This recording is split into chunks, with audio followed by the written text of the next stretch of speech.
at what fibroids is, but really and truly, it's just a growth in the uterus, a benign growth. What does benign mean? Benign means non-cancerous, and it arises from the muscle section of the uterus. The uterus is where the baby grows, right? So that pear-shaped thing in the bottom of the pelvis where the baby grows is called the uterus, and that's where fibroids also grow.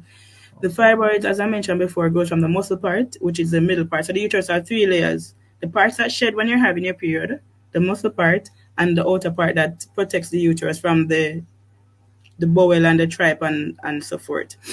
So fibroids can cause issues. Some of the symptoms that we usually notice, or women usually notice, is heavy bleeding or pain, and pain between the periods and bleeding between the periods.